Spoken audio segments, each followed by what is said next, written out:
जगदम्बे मैया की जय। राजा रामचंद्र भगवान की जय। हनुमान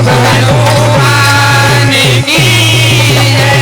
नर्मदा मैया की जय। श्री राम जी बाबा की जय।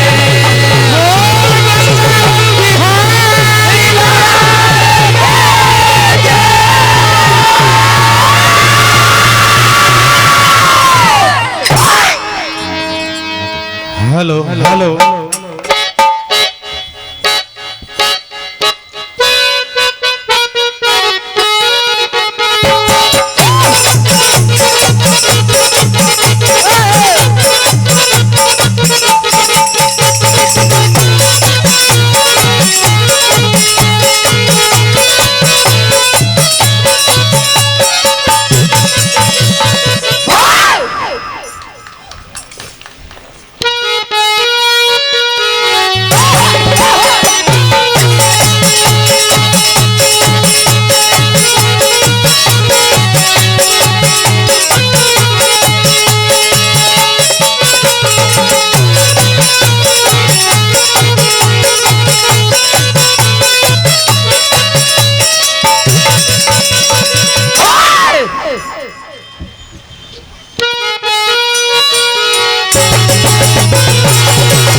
हेलो हाँ सज्जनों, जैसा कि समिति का आदेश इसी बात को ध्यान में रखते हुए मनपसंद रचना वीर रस पर आधारित आपको सुनाने के लिए जा रहे हैं। महाभारत का पहला पर्व आदि पर्व से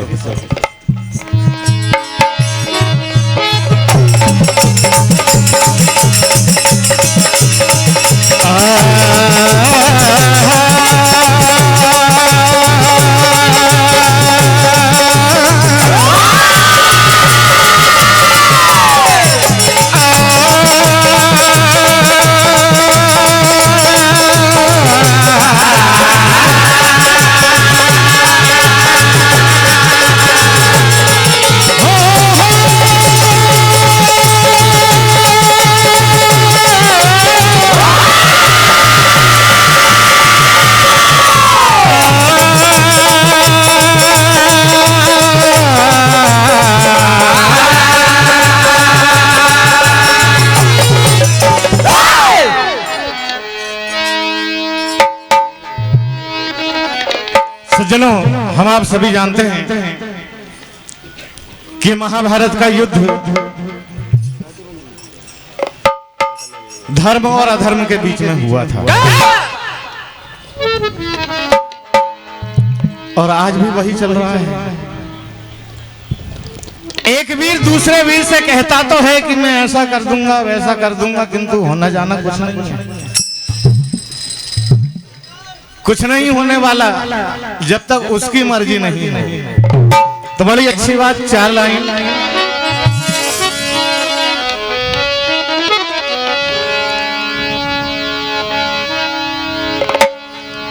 ये होनी तो हो कर रहे, अनहोनी ना हो। ये बाल न बाका कर सके जो जग बेई हो, जो जग बेई हो। अलवीर मुकाबिल में लड़े, मर्दों में उसका नाम। रिवार धोखे से करे ये कायरों का काम, ये कायरों का काम। हम आप सभी जानते हैं। एक बार हमारे धीरज भैया के लिए ताली बजाएं, इनकी शेर बोलने की जो अदा है। बिल्कुल साफ समझ में आई है। एक बार पुनः जोरदार ताली बजाए प्रणाम करता हूँ धीरज भी आपको। मैं भी आपको प्रणाम करता हूँ। हाँ, सुनाने वाले पंडित जी हमारे रामू भैया 51 रुपए मैं क्षमा चाहता हूँ। समिति का आदेश हुआ है कि राशियां बाद में आप सुनेंगे। सज्जनों, बात उस समय की है, एक समय पितामह भीष्म काशीराज की 3 कन्याओं का हरण करके ले आते हैं और छोड़ देते हैं। अंबालिका और अंबिका का हरण करके लाते हैं और छोड़ देते हैं। अंबा परशुराम जी के पास जाकर कहने लगी कि मैं साल व राजकुमार को अपना पति मान चुकी थी, अब उन्होंने भी मुझे अपनाने से इनकार कर दिया और भीष्म नहीं अपना रहे। परशुराम जी पितामह भीष्म के समक्ष जाते हैं और कहा कि हे भीष्म, से गुरु और शिष्य के बीच की कथा है, मर्यादा, इसमें मर्यादा है। परशुराम जी कहने लगे कि हे भीष्म, ये कहां का न्याय है कि किसी का हरण करके लाओ और उसे छोड़ दो। अब या तो इस कन्या को अपनाओ या मुझसे युद्ध करो। पितामह भीष्म कहने लगे कि गुरुदेव, भला मैं तो आपका शिष्य हूं, मैं आप पर विजय प्राप्त कैसे कर सकता हूं? असंभव, मैं आप पर विजय प्राप्त नहीं कर सकता। परशुराम जी बार बार ललकारते हैं, या इस कन्या को अपनाओ या मुझसे युद्ध करो। परशुराम जी के बार बार ललकारने पर पितामह भीष्म कहने लगे कि गुरुदेव, आपने मुझे ये शिक्षा नहीं दी कि रणभूमि में कोई मुझे ललकारे और मैं उसे अपना पीठ दिखा दूं। अगर आपका आदेश है, आपकी इच्छा है, तो मैं आपसे अवश्य युद्ध करूंगा। सज्जनों, ये गुरु और शिष्य के बीच की लड़ाई है, किंतु हम आप सभी जानते, जब एक वीर मैदान में उतर जाता है तो अपनी औकात भूल जाता है। बात तू मैं पर भी आ जाती है। परशुराम जी कहने लगे कि भीष्म, लगी हुई कटार की धार तेज नहीं करते, लगी हुई कटार की धार तेज नहीं करते, और बंजर जमीन की देखरेख नहीं करते। अरे अभी दुश्मनी हो गई तो फिर दुश्मन ऐतराज कैसा? अरे भैया, जब गुड़ खाते हैं तो गुलगुला से परहेज नहीं करते। देखिए, धुन के माध्यम से दोनों के बीच में, गुरु और शिष्य के बीच में संवाद भी होता है, संग्राम भी होता है, और किस तरह से 23 दिनों तक ये युद्ध चलता रहता है। कोई न जीतता है न कोई हारता है। पितामह भीष्म और परशुराम जी दोनों बराबर। 23वें दिन देवताओं के द्वारा, व्यास मुनि के द्वारा, यानी दोनों ओर से जब ब्रह्मास्त्र को चलाया गया, जी ने दोनों को शांत करवा दिया, वहीं समाप्त हो जाता है। कहना है परशुराम जी कह रहे हैं, मर्दानगी को अपनी तुमने लजा दिया,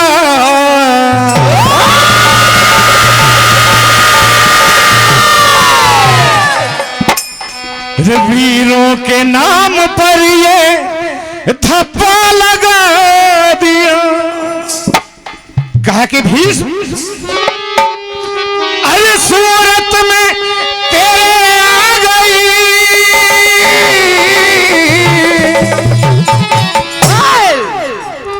हाँ सूरत में तेरे आ गई मूरत क्या वीर की।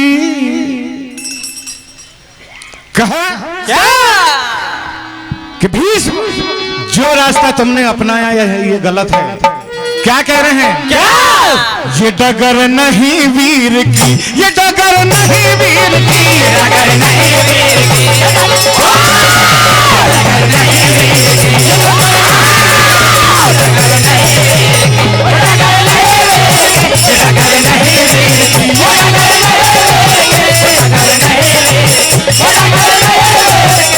मर्दानगी को अपनी तुमने लगा दिया, मर्दानगी को अपने तुमने लगा दिया, मर्दानगी को अपने तुमने लगा दिया, वीरों वीरों के नाम पर ये धब्बा लगा दिया, वीरों के नाम पर ये धब्बा लगा दिया, वीरों के नाम पर ये धब्बा लगा दिया। सूरत में तेरे आ गई, सूरत में तेरे आ गई मूरत कबीर की। कहा ये डगर नहीं वीर की, ये डगर नहीं वीर की, डगर नहीं वीर की, डगर नहीं वीर की,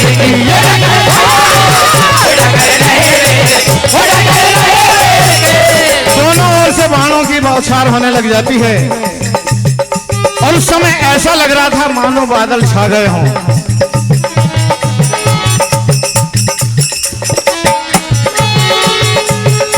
तीरों पे तीर दोनों के चलने लगे हैं, तीरों पे तीर दोनों के चलने लगे हैं, तीरों पे तीर दोनों के चलने लगे हैं। मानो कि जैसे बादल भी छाने लगे हैं, मानो कि जैसे बादल भी छाने लगे हैं, मानो कि जैसे बादल भी छाने लगे हैं। दोनों के बीच मच गया है देखो तहलका, दोनों के बीच मच गया है देखो तहलका, दोनों के बीच मच गया है देखो तहलका। ना जाने सूरज देखेगा कौन, डगर नहीं वीर की, ये डगर डगर नहीं वीर की, डगर नहीं वीर की, डगर नहीं वीर की, डगर नहीं वीर की। दोनों में युद्ध छिड़ जाता है।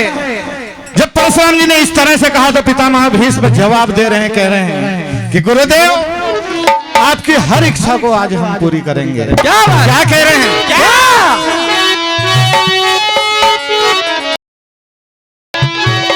हो जा अब फैसला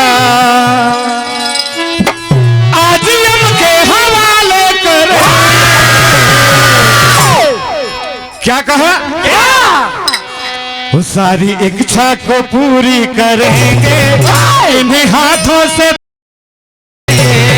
सारी इच्छा को पूरी करेंगे इन्हें हाथों से, सारी इच्छा को पूरी करेंगे इन्हें हाथों से पूरी करेंगे। हो जाएगा अब फैसला, हो जाएगा अब फैसला इन्हीं हाथों से तुम्हारे करें। कहा वो सारी इच्छा को पूरी करेंगे इन्हीं हाथों से तुम्हारे करेंगे। सारी इच्छा को पूरी करेंगे इन्हें हाथों से, सारी इच्छा को पूरी करेंगे इन्हें हाथों से टुकड़े करेंगे। नहीं झेलोगे मेरा निशाना यहाँ, नहीं झेलेगा मेरा निशाना यहाँ, नहीं झेलेगा मेरा निशाना यहाँ। अब हो जाएगा फैसला आज उनके हवाले करें। देखिए किस तरह से पितामह भीष्म अपने गुरुजी के साथ में युद्ध कर रहे हैं और क्या होता है? हो अंधियार तूफानों जैसे वीर मेरा सनासन चलेगा।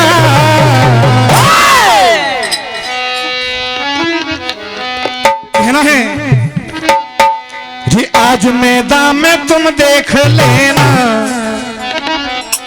आज मैदान में तुम देख लेना वो गंगा नंदन का डंका बजेगा।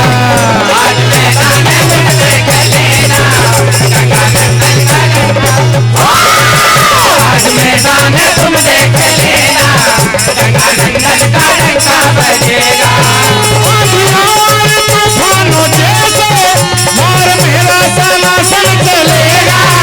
अंधियार तूफानों जैसे मार मेरा सनासन चलेगा। अंधियार तूफानों जैसे मार मेरा सनासन चलेगा। आज मैदान में तुम देख लेना गंगा नंदन का डंका बजेगा। आज मैदान में तुम देख लेना गंगा नंदन का डंका बजेगा। हो आज मैदान तुम देख लेना, गंगा नंदन का डंडा बजे। और देखिए अंत में क्या होता है, सारे देवता घबरा जाते हैं, दोनों ओर से ब्रह्मास्त्र का प्रयोग किया जाता है। तो परशुराम जी कह रहे हैं क्या रिया के मिला ले हाथ समर में, आके मिला ले हाथ, अरे वीर की औलाद है तो अरे कर लो दो हाथ समर, आके मिला ले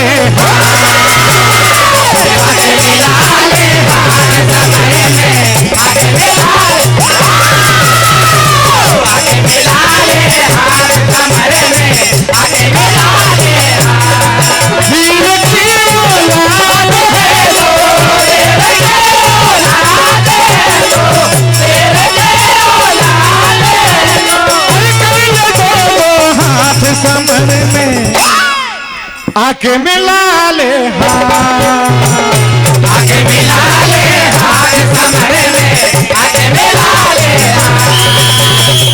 आके मिला ले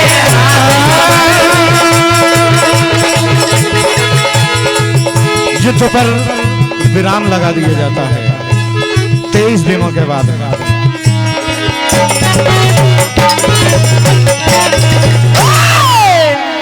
जगदम्बे मैया